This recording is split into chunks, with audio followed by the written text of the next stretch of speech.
Welcome to the Read by the Author podcast, season 2, the official season 2. We are back after taking a little mini in-betweeny season break for Tara Benner's Blood Ties. This is the first episode of season 2, which means we are going to start Resonance, which, just to confuse everybody, Resonance is number 1.5 in the Echo Trilogy. It's, for people on video, it's half of this. This is Sonance, the paperback, which includes Resonance and Dissonance. And as you can see, again, if you're on the video, these are little shorties. They're just the novellas. So there's 2 novellas in the series, Resonance and Dissonance. We're reading Resonance for season 2. It is Echo Trilogy 1.5. So, we'll just throw all kinds of numbers that don't fit together into this.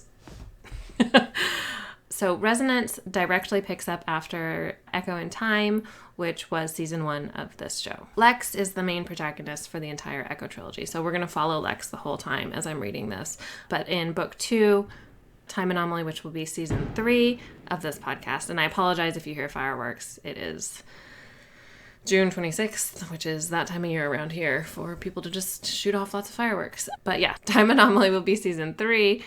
It is book 2 in the series. But because I decided to do these novellas as well, we're just going to throw everything off. At this point in my writing, so this I wrote maybe 2013, 2014.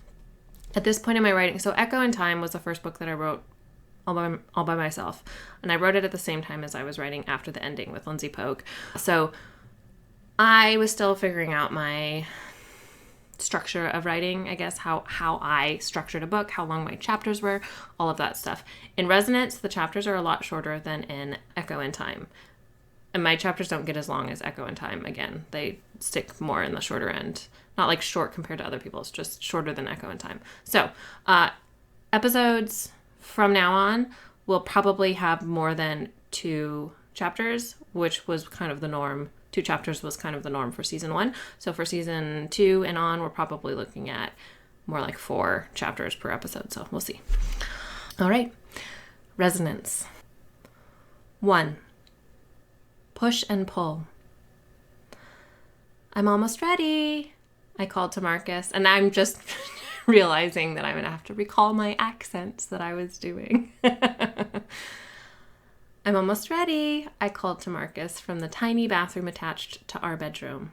The building the Council of 7 used as their headquarters in Florence was a stunning Renaissance palazzo, filled with all the high-ceilinged chambers, arches, gilding, and frescoes one could ask for. But the living quarters on its top 2 floors were definitely on the small side. And small living quarters, though exquisitely furnished, meant itty-bitty bathrooms. Take your time, little Ivanov. The meeting with Sotheby's isn't for another 2 hours. Since Florence was one of the few Négerette-heavy cities where Marcus didn't own a house, he had decided it was the perfect time to meet with an agent to start shopping for our very first Lex and Marcus Firenze home. I caught myself grinning like a fool in the mirror hanging over the pedestal sink. Excitement shone in my eyes, making my carmine irises appear even more crimson than usual. And only adding to my giddiness was the fact that this would be my first time actually leaving the palazzo's heavily guarded grounds. The gardens might have been just as wondrous as the palace itself, but they were surrounded by walls, and even though I was permitted to wander through them without any of my guards, I was still separated from the outside world. I had never been to Florence before, and today's outing would finally give me a chance to see some of the sights I had only heard about since waking from my regenerative slumber. The Ponte Vecchio Bridge, the Duomo, and the other basilicas, the Fountain of Neptune. I was ridiculously eager, and as such, spending way too much time on my appearance. For whatever reason, primping tended to steady my nerves. Staring into the mirror once more, I finished my makeup with a dab of my favorite vanilla plum lip balm, then held my eyes wide and tried not to blink as I put in my plain old brown-colored contacts. I plucked the necklace hanging from one of the mirror's many flourishes and headed out to the bedroom. "Help, please." I held the necklace out to Marcus, who was sitting on the foot of the bed in nothing but charcoal gray slacks and an unbuttoned white dress shirt. His eyes were closed, and his body was completely still. He didn't even appear to be breathing. For nearly a minute, I watched him study the strong, clean lines of his face, the bronzed skin and contours of muscle visible through the opening in his shirt, thinking it was unfair for any living being to be so inhumanly beautiful, especially when, underneath all of that enticing flesh, there was enough charisma, sharp intellect, and passion for a dozen men. But he wasn't a dozen men. He was Marcus, ancient and world-weary Marcus, and he was all mine. Finally, he took a slow, deep breath. I sighed. He was in Otked, the hypometabolic state a Nezharet went into when his Ba left his body to wander through the Ot. The very fabric of space and time, to view the events of the past, present, and possible futures. And Marcus's Ba, his soul, was in the Ot. Again. In the week since the encounter was set in Hatshepsut's mortuary temple, his need to check the Ot, to test its stability and measure the intensity of the nothingness that threatened to overtake it, had increased to the point of obsession. It wasn't that he needed to do it. Dozens of other Nezharets had been assigned that task specifically, but he didn't seem to trust their observations. At every possible moment, he plunged into the Ot, and it was getting a tad irritating, especially considering that I was avoiding the Ot. After the months I had spent in there as Set's prisoner, I wanted to keep my boss safe and sound in my body as much as possible. There was only one surefire way to draw Marcus back to his body. Back to me.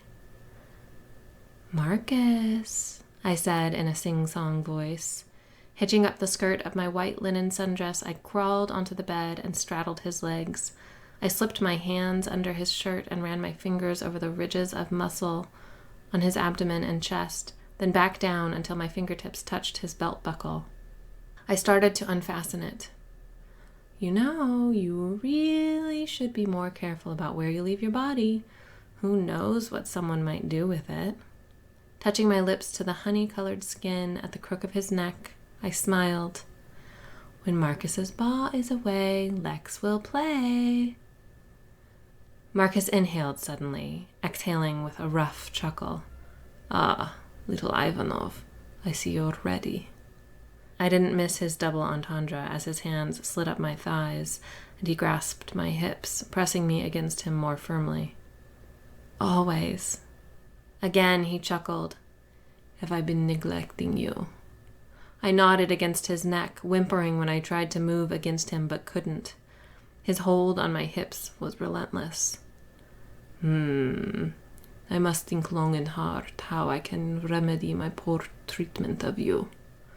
An eager grin spread across my face until someone knocked on the door. My grin withered. I don't know if I ever gave Vali an accent. Grandfather? Grandfather? It was Vali, a mountainous man who was one of Marcus's myriad of Nezharet grandchildren, and also one of my head bodyguards. "I apologize for interrupting, but there is a phone call for you. Someone from the Galleria dell'Accademia here in Florence. He says it's urgent." A growl of frustration rumbled in Marcus's chest as his fingers unclenched from my hips, and he stood, setting me on my feet. He placed his hands on either side of my face and stared into my eyes. His pupils slowly constricted as he restrained his desire, obsidian giving way to his black-rimmed golden irises. "1,000 apologies, little Ivanov." He kissed me, the lightest brush of his silken lips against mine. "I will make amends for my recent transactions soon." He kissed me again, the light pressure deepening with promise. It's so funny reading this I know I read Echo and Time. It's only been a month since I was reading that. But reading stuff that I wrote like almost 10 years ago is still, it's just strange. The structure of my paragraphs is different. I break up my paragraphs now are a lot shorter. So it's fine. I'm like, in my head, I'm like, oh, I should put like a space or an enter. Enter. I really want to put an enter right here. I exhaled as he pulled away and headed for the door. He opened it with one sharp jerk. Vali nodded at me in greeting, and I offered him a small smile as he handed Marcus a cordless phone. Marcus turned away from the doorway and, staring at the gold-embossed scarlet wallpaper behind the mahogany headboard, raised the phone to his ear. "This is Marcus Bahur. To whom am I speaking?" He pulled the phone away when a man on the other end started speaking, his voice far too loud for Marcus's sensitive hearing. Luckily, since my hearing was almost as heightened as his, I could hear the other man's accented voice quite clearly. "Superintendent Pietro Gaspari, signore. I am calling you about the Michelangelo sculpture you have so generously loaned to dell'Accademia." Marcus brought the receiver closer to his mouth. "La donna triste."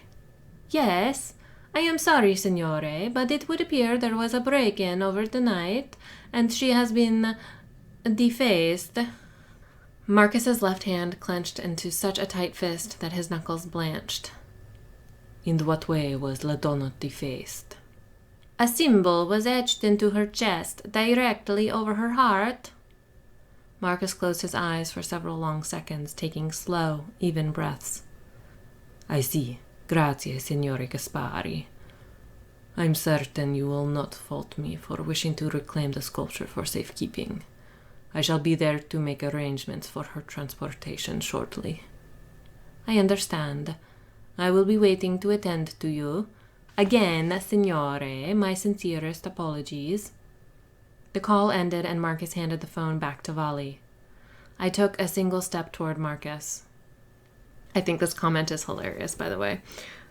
Actually, seeing Vali as Alexander Skarsgård, because apparently I cast in my head at least one character per book as Alexander Skarsgård. At least. Sometimes more than one. I mean, I don't know. I just like the guy. I took a single step toward Marcus. "So we'll head over to the Academia before the meeting?" "I will go, little Ivanov." He avoided meeting my eyes. I'm going to read that comment for the people who are only on audio.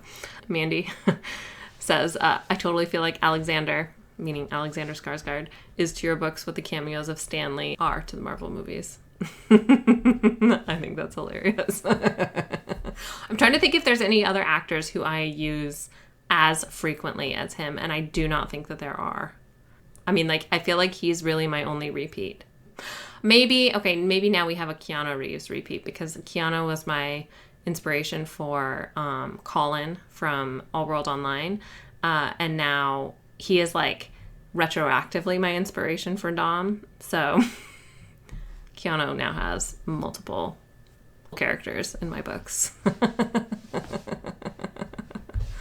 "I will go, little Ivanov." He avoided meeting my eyes. "You will stay here, and I will return to fetch you before our meeting with the agent, when more of your guards are available." I stared up at the plaster moldings on the ceiling and took a deep breath, then focused once again on the most obstinate man in the world. "Marcus, you're doing that thing again." He had a bad habit of trying to order me around. Frustration flashed in those golden eyes. "There is no need for your presence at dell'Accademia. It is merely an administrative issue." "Then send Carlyle or Dom," I countered. "It is a matter I would greatly prefer to attend to myself." "Then I'm coming with you," I said, forcing a bright smile. Vali and Sandra were planning on accompanying us later anyway, so there should be no problem having them join us now. Right, Vali? I didn't look away from Marcus. Vali cleared his throat. "If that is your wish, Meswet." My smile widened. There were a few perks to being the prophesied savior of an entire species of godlike beings, one being that my suggestions carried a whole lot of weight. "It is. Thank you, Vali," I said, watching Marcus's jaw clench and unclench and his nostrils flare repeatedly. "Please go inform Sandra." Vali didn't waste any time in leaving us. He shut the door quietly, and I listened as his footsteps retreated too quickly for a walk. Marcus took a deep breath, exhaling heavily. "I dislike the idea of you leaving the palazzo without a full retinue of guards." He shook his head. "If something were to happen to you, My will to not be left behind for the umpteenth time since we'd been in Florence threatened to crumble under the sheer force of concern shining in Marcus's eyes. I straightened my spine and held my head high. And if I stay here, safe and sound behind high walls and locked doors, but something happens to you, then what happens to me? I closed the distance between us in 2 long strides and reached up, placing my hands against his contoured cheek. The results are the same either way, Marcus. We made sure of that the moment we sealed our bond. Like it or not, I let the corner of my mouth quirk up in a crooked smile. And I think you like it. You're stuck with me. Marcus's lips twitched. It infuriates me when you use logical arguments. I grinned, stood on my tiptoes, and pressed my lips against his. Mandy is fan casting Dorman from Book 2, Time Anomaly, as Brendan Fraser. The Mummy era Brendan Fraser, I'm assuming. I like that. I also could kind of see him. So Dorman is actually based on a real person, which makes it hard to fan cast him. But I actually could kind of see him as, what is his name? The guy who's in the new Star Trek movies and he has the really blue eyes. He was in Wonder Woman. What is his name? Chris Pine. Thank you. Chris Pine, I can kind of see as Dorman. I don't know. He just has, he can do that kind of like, aw shucks, all-American boy kind of thing, which Dorman is very much, Dorman's a really interesting character. I think I'm talking about him, and he's not even in this yet. So, teaser for book 2, season 3. I grinned, stood on my tiptoes, and pressed my lips against his. Marcus's arms were around me in an instant. The fingers of one hand splayed against the small of my back, while his other hand gripped the back of my neck. He took control of the embrace, and it was control I relinquished willingly, simply trying to hold on to sanity as he unleashed a thunderstorm of a kiss. Sometimes I was convinced that Marcus's angry kisses were my favorite. It was short but far from sweet, and when he pulled away, I was left gasping for air. Well, that was nice, I said, smoothing down my hair and clearing my throat. Marcus smirked and raised one eyebrow. Heat flushed my neck and cheeks. Yeah, so, I cleared my throat again and held the necklace out to him. Please? He accepted the necklace, holding it up so the pendant dangled in front of his face. It was a 3,000-year-old lapis lazuli falcon, about the size of a house key, and had been affixed in a silver setting to convert it into a pendant. Marcus had given it to me the previous night, almost looking bashful as he opened a tiny wooden jewelry box and said, "A falcon for my she-falcon. Do you truly like it?" he asked me now. I turned around so he could secure the clasp behind my neck.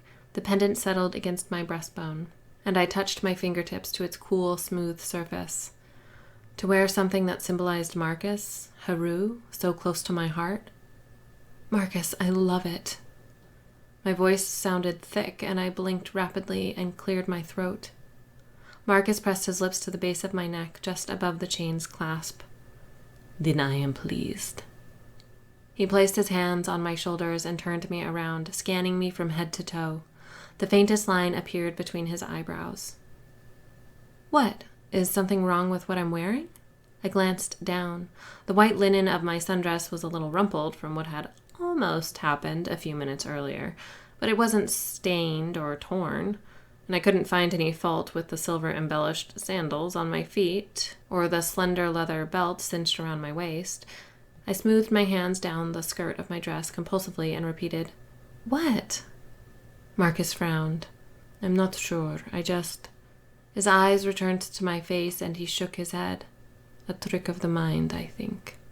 His lips spread into a heartbreakingly handsome smile. "I blame you.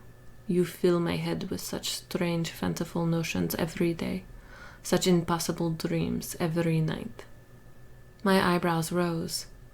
"Right." Again, Marcus shook his head, laughing softly to himself. He quickly buttoned his shirt and slipped on his shoes before taking my hand and threading our fingers together. "Come, little Ivanov. It would seem we have a busy day ahead of us." 2. Among and apart.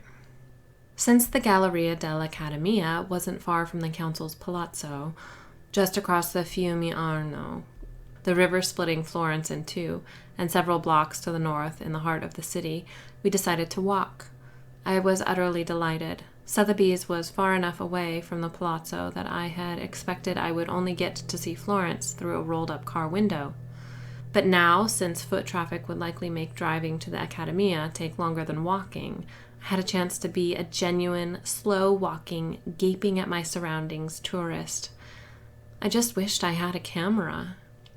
I was in a state of awe as we stepped onto the south end of the Ponte Vecchio Bridge, the medieval bridge famous for still being lined by tiny shops as it would have been hundreds of years ago. Only Marcus's hold on my hand kept me moving forward. It was the beginning of summer, and despite it still being relatively early in the morning, the pedestrian-only bridge was packed with tourists on either side, most pausing every few yards to stare into the window display of the next tiny boutique jewelry shop in an endless line of nearly identical shops. Lucky for our foursome, Volley, Sandra, Marcus, and me, there was a relatively clear path down the center of the bridge, and we were able to make our way across fairly quickly. Volley took point, which seemed to entail looking everywhere at once, while taking momentary breaks every now and again to stare down anyone who had taken an interest in Marcus and me. Sandra, a childlike woman who was at least as deadly as Volley, and also one of Marcus's grandchildren, trailed a short distance behind us. With a brief glance over my shoulder, I saw that she was doing essentially the same thing as Volley, with just a touch more glaring. While we crossed the bridge, I gawked at the scene around us, but when we neared its end, I turned my attention to Marcus and gave his hand a squeeze. "So, you own a Michelangelo sculpture." "I do," he said, scanning the myriad of people and stone and stucco buildings with almost as intense a focus as Volley and Sandra. I held back a smile. "Tell me, Marcus, why do you own a Michelangelo sculpture?" The corner of his mouth lifted, and he narrowed his eyes and pretended to frown as he continued to watch our surroundings. "Well, I suppose it's because I quite enjoy the way it looks." A soft laugh glided up my throat. "And how do you own a Michelangelo sculpture?" I was expecting him to say something along the lines of, "I bought it." But that would have been far too simple. I was being naive, still thinking like a human. "I commissioned it." I stopped mid-step at the foot of the bridge and gaped at him. "You commissioned it." Marcus looked back at me over his shoulder, one eyebrow raised. "I did." "From Michelangelo." He glanced around, looking bored, but I caught that telltale twitch at the corner of his mouth. "The very one." I held up a hand. "The same guy who made the David and painted the ceiling of the Sistine Chapel? We're talking about the same guy, right?" Marcus tugged on my hand, but I refused to budge. He sighed. "Yes, little Ivanov, we are speaking of the same man." His momentary amusement fizzled away, and he returned to scanning the people around us. "May we please continue? I'm eager to assess the damage and conclude this unwelcome business as quickly as possible." I pursed my lips and studied his tensed features.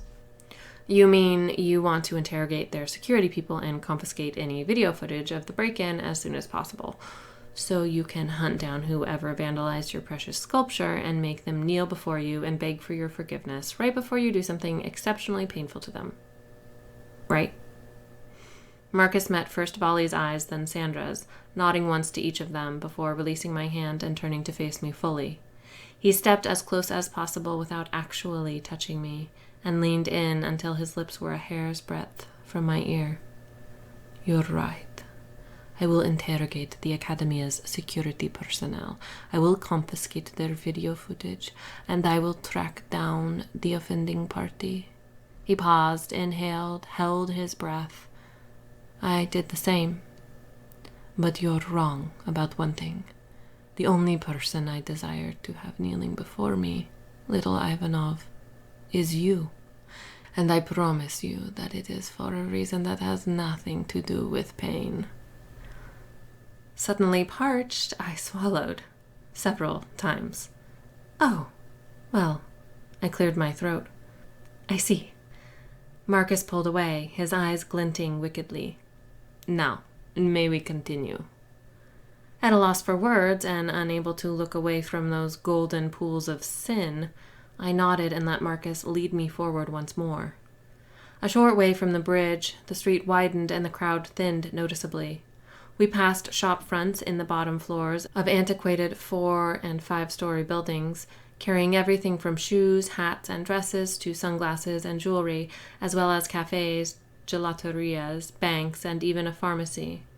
An enormous open-air building came into view on the left side of the street, hosting a bustling outdoor market that looked like it could provide hours of enjoyment.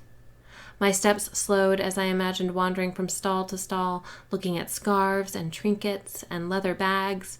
It wasn't that I wanted to buy anything. I already had everything I needed, and I had never been prone to excess.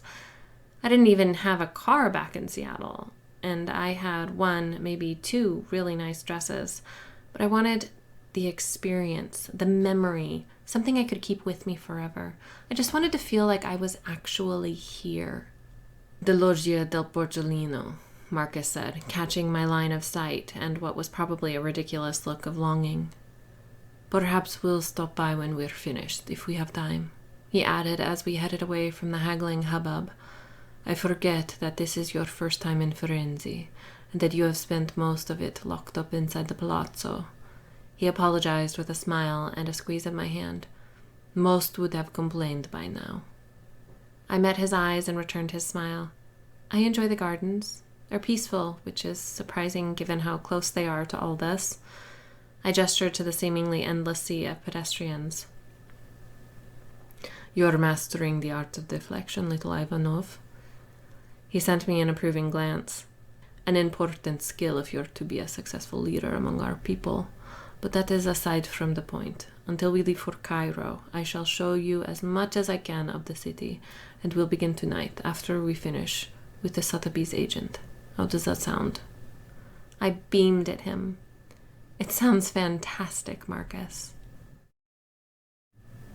3. Within and without. The entrance to the Galleria dell'Accademia, where Michelangelo's notorious statue of David was on display, was remarkably unassuming. The simple, oversized wooden door in the stucco wall was one in an intermittent line of others, just like it, and it lent the Accademia an air of humility that seemed at odds with the long column of people milling along the exterior of the museum, waiting to enter. We neither waited nor milled. Marcus guided me through a break in the crowd and straight into the Accademia through the exit, Sandra and Volley flanking us. Embarrassment heated my cheeks as I imagined being one of the hundreds of people waiting in line, watching someone else barge in through the back door. "Hey!" a woman shouted. "You can't do that! Harry! They can't just do that! It's not fair!" Pausing, I glanced over my shoulder and spotted the woman. She was poking a rather apathetic-looking man with one hand and pointing at us with the other. My flush burned hotter, and I offered her a tight-lipped smile. Marcus gave my hand a squeeze before releasing it, and I looked away from the outraged woman. "Ah, Signor Bahur, my name is Giovanni. I was sent to wait for you." Our greeter was a young man with a head of curly dark hair and pleasant, wide-set features. He shook Marcus's hand with gusto. "I was expecting Superintendent Pietro Gaspari to meet me," Marcus said as Giovanni released his hand. "Ah, yes, Signor Gaspari is very sorry he cannot be here. He was called away for family business. Very important." "I hope everything is all right." Though Marcus's words displayed a polite level of concern, his voice was bland. Giovanni bowed his head. Yes, I believe so, but do not worry. Signor Gaspari called in a replacement to handle the situation for him, and we already moved La Donna Triste to a restricted area upstairs as soon as we noticed it." "I am pleased to hear it," Marcus said, sounding about as far from pleased as someone could get. He extended his arm toward a pair of fogged glass doors. "May we proceed?" But Giovanni didn't see Marcus's gesture. He was too busy staring at me, his lips parted and his eyes wide. Madonna.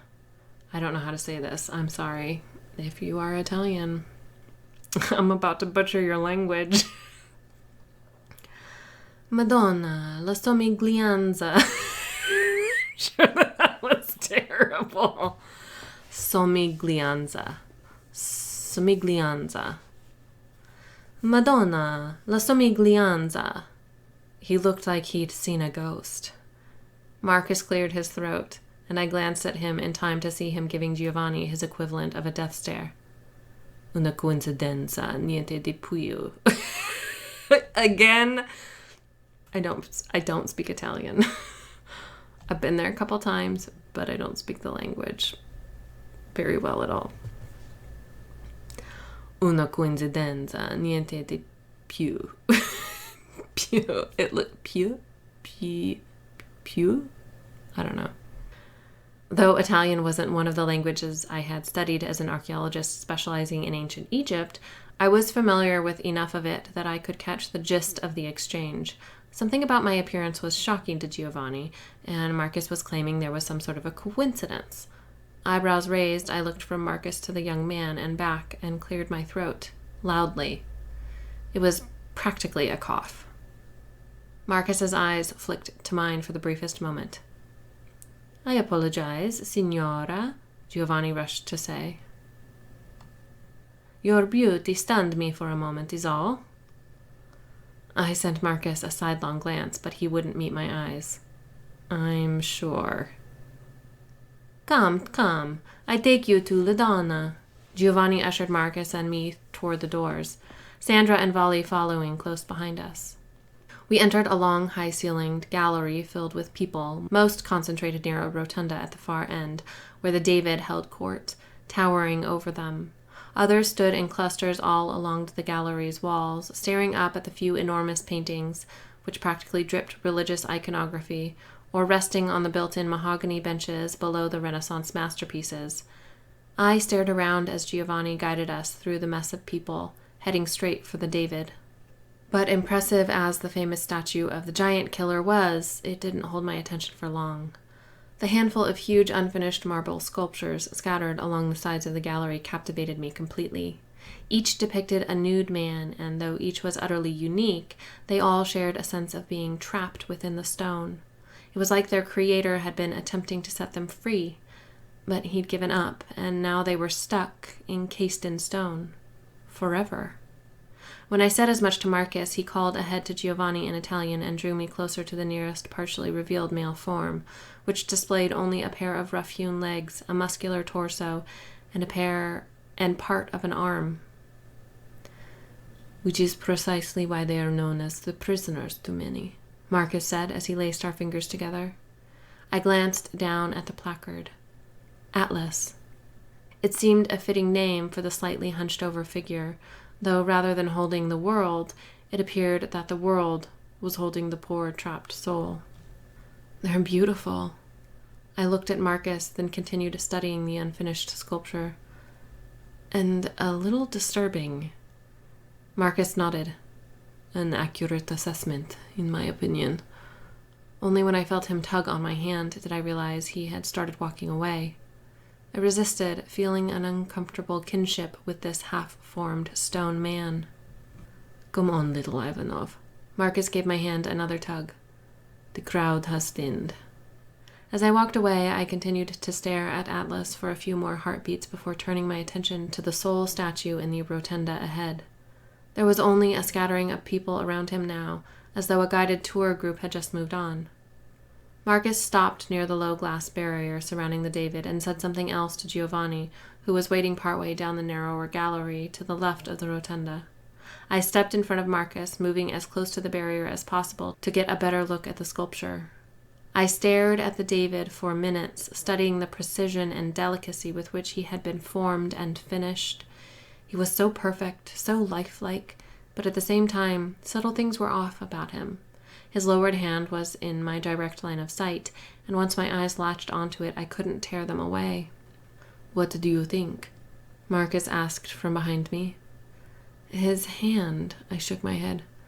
It's so big compared to the rest of him. I mean, it's really big. Distractingly so. Marcus moved closer to me, wrapping his arms around my waist and resting his cheek against my hair. It was for perspective. I relaxed against him, no longer so distracted. At least not by the David's huge hand. Is that so? David here was originally intended to decorate the roofline of the Duomo. From so far below, he would have appeared quite proportionate. Marcus paused, taking a long, slow inhale. He exhaled with a groan and tightened his hold around my waist. It's not uncommon knowledge. I'm surprised you don't already know. I sighed and leaned my head back against his shoulder. This is what I know about Michelangelo.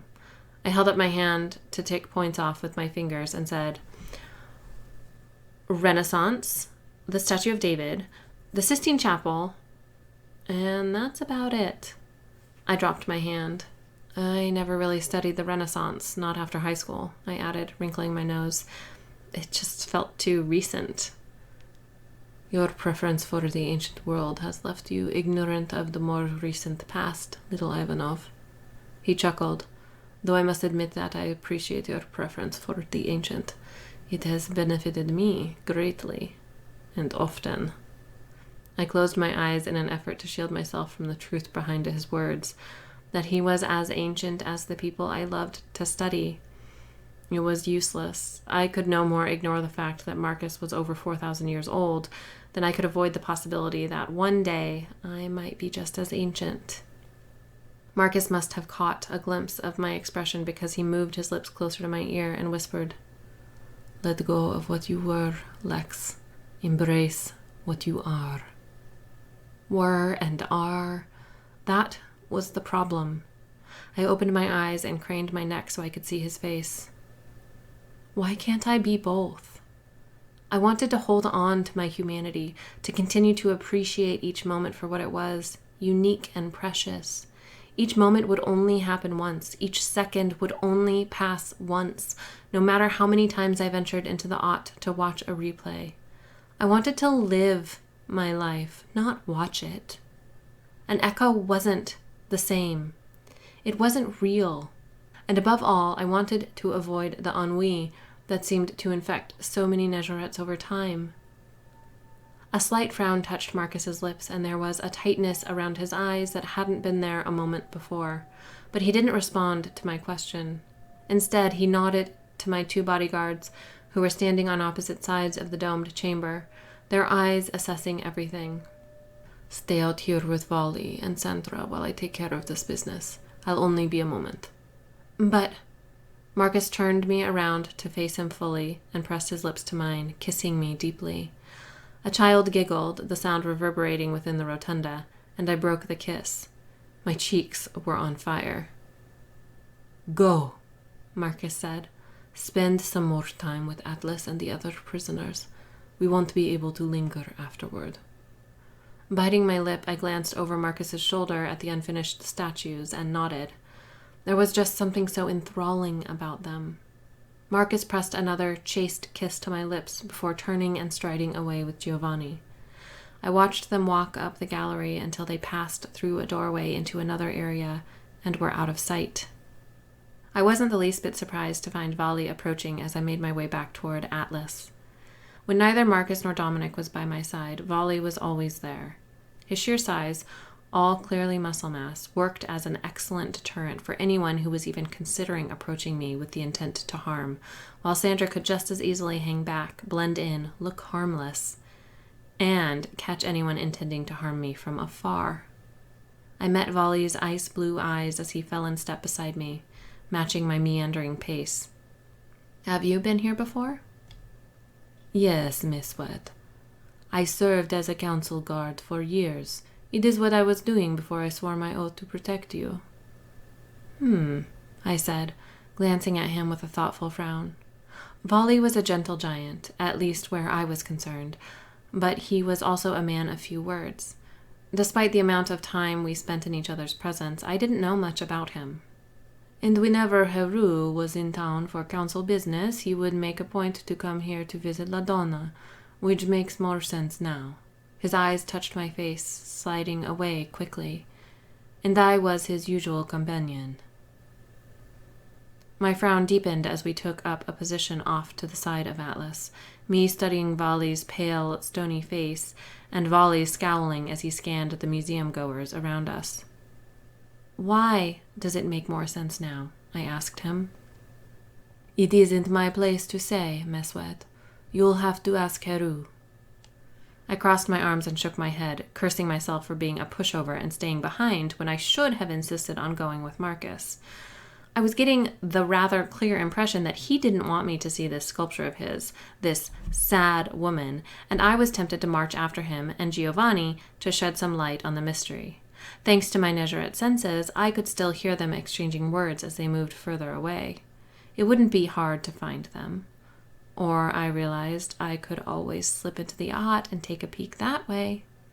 I cleared my throat and uncrossed my arms. I definitely wasn't ready to risk another trip into the yacht. Not yet. Not so soon after everything. Looking back up at Vali, I let the subject of La Donna drop. It wasn't his fault Marcus was being, well, Marcus. "Do you have a favorite prisoner, Vali?" He blinked like he was surprised by my question. After a moment, he nodded to the sculpture opposite Atlas, a more fully formed but still rough-hewn man whose neck was bent in an uncomfortable-looking angle. "The bearded slave," he said. "He reminds me of my grandfather, my mother's human father, not Heru. He was a great Viking explorer, an excellent warrior." His lips curved into the tiniest possible smile as he allowed himself a stolen moment of nostalgia. A few seconds later, he was back to scanning the people around us. A new wave was filling the gallery, and I figured it was just another guided tour group. I noticed the woman who had been so outraged when we had slipped in through the exit, 5 policemen trailing behind her. When our eyes met, she grinned. I was about to mention her odd reaction to Vali when my ears picked up on a familiar, unwelcome voice coming from the direction Marcus and Giovanni had gone, just barely audible over the crowd. Sarah, a woman who knew Marcus with intimate familiarity. "Be here. I made special arrangement to be the one to assist you." She sounded just as sultry and overtly provocative as she had when I had eavesdropped on her and Marcus's meeting in his tent months ago. It was the same tone that had launched me into an instinctive Nezarite reaction, resulting in me threatening her life if she ever came near Marcus again, and claiming him as the Nezarite equivalent of my husband. Narrowing my eyes, I scowled. That same instinct was kicking in again, making me hunger for Sarah's terror, thirst for her tears. Oblivious to my immediate surroundings, I spun on my heel and started to head back up the gallery to track them down, but the crowd had thickened to the point that I had to push between people to get anywhere. "I thought you returned to London," I heard Marcus say. He had to know I could hear them. Had to suspect I was on my way to them. "You should have stayed there." "Oh, I did go to London, and I made a very interesting new friend who coincidentally knew a bit about our little falling out and your new woman. He made me an offer I couldn't refuse, and..." I had made my way through most of the rotunda when a large hand wrapped around my upper arm, jerking me to a halt. I turned to tell Vali to let me go, and snapped my mouth shut almost as soon as I had opened it. Instead of Vali's pale blue eyes, I was staring into the hazel eyes of a stranger. A large, leering male stranger. A heartbeat later, I recognized him. He was the bored man the outraged woman had been poking just outside. He yanked me backward, into the edge of the crowd, and leaned in closer. "I told Seth this would be easy." I had to give him a gross man voice. That's it for episode 1 of season 2 of the Read by the Author podcast, with me reading Resonance, the first novella in the Echo Trilogy. It's the novella between book 1 and book 2, Echo and Time Anomaly. I will be back next week to read chapters 4, 5, and 6 of Resonance. So I hope to see you then. And until then, happy reading!